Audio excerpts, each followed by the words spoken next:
आदाब नाजरीन, आप सभी का इस्तकबाल है। मुल्क की बात में मैं हूं आपके साथ नेहा सिंह। खबर शुरू करने से पहले एक नजर सुर्खियों पर।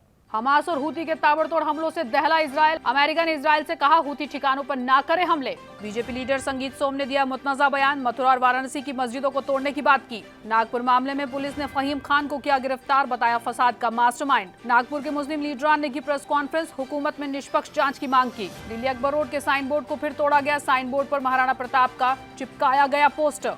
पीएम मोदी के पॉडकास्ट को लेकर बौखलाया पाकिस्तान। पीएम मोदी के दहशतगर्दी के बयान को बताया एक तरफा। आमिर खान ने रंग दे बसंती फिल्म से जुड़ी बड़ी बात कही। बोले कोई भी देश परफेक्ट नहीं होता, आपको उसे परफेक्ट बनाना होता है। रेप के मामले में इलाहाबाद हाई कोर्ट का बड़ा बयान, कहा मुतासिरा के सीने को छूना जुर्म नहीं। कांग्रेस एमपी प्रणिति ने बीजेपी पर लगाया इल्जाम, कहा जैसे शैतान को खून की जरूरत ऐसे बीजेपी को दंगों की जरूरत। देर रात इजराइल उस वक्त दहल गया जब हमास और हूती ने मिलकर इजराइल पर ताबड़तोड़ मिसाइलों से हमले शुरू किए। हूती ने 24 घंटों में 2 बड़े हमले करके इजराइल को दहला दिया। हूती ने जिम्मेदारी लेते हुए वीडियो जारी किया और कहा कि इजरायली मिलिट्री बेस पर यह दूसरा बड़ा हमला है और हम कसम खाते हैं कि इजराइल को हमलों से दहलाते रहेंगे। हूती स्पोक्सपर्सन याह्या सारी ने इजराइल को चेतावनी देते हुए कहा कि हम समुद्र में और जमीन पर इजराइल को ऐसे ही अपने हमलों से दहलाते रहेंगे। इतना ही नहीं, हूती ने जबरदस्त हमले से पहले हमास ने भी तेल अवीव पर M90 रॉकेट्स की बारिश करके इजराइल में अफरा तफरी मचा दी।